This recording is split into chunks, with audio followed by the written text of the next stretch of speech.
nosotros vamos a chillar hasta que sangren tus oídos y no quieres escuchar. Bueno, muchísimas gracias a los compañeros, a los dos compañeros. Tengo la suerte de conocerlos y sé que son gente luchadora y que ha pensado y reflexionado sobre Cádiz, y sé que son gente que no nos va a fallar. Y lo importante, yo ya creo, que no es hablar de tecnología ni de recursos, sino de gente que no nos falle. Porque, sinceramente, en gran medida, todo de lo que estamos hablando está inventado. Y eso es una ventaja. Eso es una ventaja. Vivimos en un problema básicamente político, una situación neocaciquil. Ya decía el gran Macías Picabeas en 1899 que el problema básico de este país era que la política estaba orientada por dos pasiones bajunas. Una era dominar y no gobernar, y la otra era expoliar y no administrar. Claro, lo importante en última instancia era el dinero y la clientela política. Y en gran medida la composición de los últimos 20 años de nuestras ciudades, sin duda ha habido grandes virtudes, pero la herencia de estas dos bajunas de alguna manera también han conducido a la quiebra en gran medida de nuestras ciudades, o de lo que entendemos que deben de ser nuestras ciudades. En el agua es evidente. El agua, nuestro país ha pasado de un 63% en manos públicas a prácticamente un 57% en manos privadas, ¿no? Si vamos a los alrededores, a la bahía, hemos visto privatizar el puerto en mitad de una protesta ciudadana. Nunca el puerto de Santa María ha protestado como ha protestado contra la privatización del agua, y en contra de la gente se ha privatizado. Es decir, gobernantes que no solo no consultan a sus ciudadanos, sino cuando sus ciudadanos protestan, los intentan callar. Lo hemos visto en San Fernando, una privatización de las primeras que hubo y en las cuales las consecuencias han estado claras. Subidas de tarifa. En San Fernando un 190% por encima del pliego. Jerez, que se privatizó en el 2013, decía que no se iba a subir el agua. Subió un 11,3%. Otra gran consecuencia ha sido los derechos laborales, el desempleo. Se escatima en los recursos, no se miden los recursos. Acaban los derechos laborales con medios de grandes tendencias monopolísticas de dos grandes multinacionales que en última instancia ahorran costes laborales día a día. El tema de la corrupción también está claro.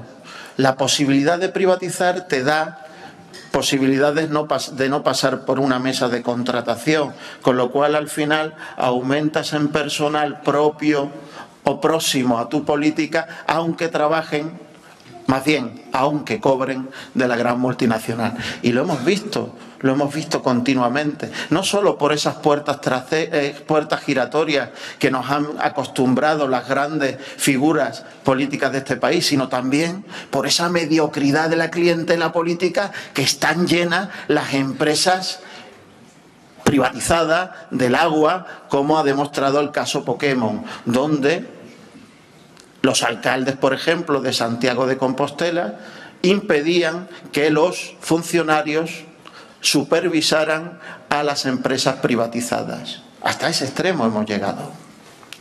Sin duda, tener aquí a estos dos compañeros es tener la garantía de que ese fenómeno no va a pasar. Pero eso es un fenómeno de resistencia. Cádiz ya no está en fase de resistencia. Cádiz está en fase de creación. Y lo que tiene que hacer este nuevo equipo de gobierno, que va a gobernar Cádiz, os lo puedo asegurar, porque si no vais a salir a la calle a pedirlo. Y eso, la fuerza de la gente es la que pone en última instancia a nuestros agentes. Pues en eso vamos a reivindicar desde los profesionales, básicamente, que se haga un sistema de agua eficiente, indudablemente, solidario, que no se pueda cortar a ningún gaditano o gaditana por no tener dinero para pagar el recibo del agua. Estamos hablando de que hay que garantizar un mínimo vital a la gente, de 60 a 100 litros. En ese mínimo vital supone simplemente el 1,3% del presupuesto de la empresa de agua y englobaría aproximadamente al 4,7% del total de la población. Es decir, estamos hablando de cosas muy posibles que evitarían el sabotaje social que produce el no tener agua. Otra situación que necesitamos es una situación de investigación, de I+D+I. Estamos en la universidad. La universidad tiene que ser foco y motor del cambio de esta ciudad. No solo tiene que tener labores de enseñanza. La empresa pública de Aguas de Cádiz tiene que inmediatamente firmar convenios para crear patentes que sean propias de la ciudad de Cádiz, que se puedan de alguna manera rentabilizar en términos de ahorro, de venta incluso, o cesión. ¿Por qué no podemos ceder a ciudades hermanas a través de lógicas de alianza público-público? Pero también nos van a permitir crear una élite de investigación propia de la ciudad. Y eso es lo que tenemos que hacer. Que el agua pública sea motor de creación de empleo de calidad. Y uno de los factores tiene que ser esta casa, la universidad. Cádiz tiene una deficiencia clara de infraestructuras internas dentro de su ciudad. Y una clara ha sido el agua. Loreto ha evidenciado la quiebra de un modelo que no servía para invertir o que permitía tener grandes asesores y escasa inversión en los barrios populares. El acceso, la garantía del recurso tiene que ver con la inversión. Yo creo que el equipo de gobierno se tiene que comprometer a poner encima de la mesa de manera profesional y transparente un plan de inversiones de la empresa de Cádiz para los próximos 8 años. Y cómo se van a ir ejecutando ese plan de inversión. Eso creará empleo en la ciudad, empleo de calidad, empleo no solo directo de la empresa, sino de empresarios locales que también se tienen que beneficiar, sin duda, del esfuerzo de todos. A cambio, tendrán que hacer bien su trabajo, como es obvio, y en un régimen de competitividad alto. Finalmente, creo que es necesario, y yo creo que el compañero David lo ha enfatizado, el intentar hacer un observatorio mínimo de transparencia, por un lado, donde los datos de calidad del agua sean reales y en tiempo medianamente inmediato y accesibles, indudablemente, y un núcleo de participación a través de un observatorio del agua importante. ¿Esto es real? El modelo 2.0 de empresa pública es completamente real. París, que se remunicipalizó en 2010, no solo tiene beneficios económicos, no solo destinó una parte importante a inversiones, 38 millones de euros, sino que fundamentalmente creó un observatorio del agua que permitía perfectamente la información y la participación de los ciudadanos en torno a las grandes cuestiones del agua.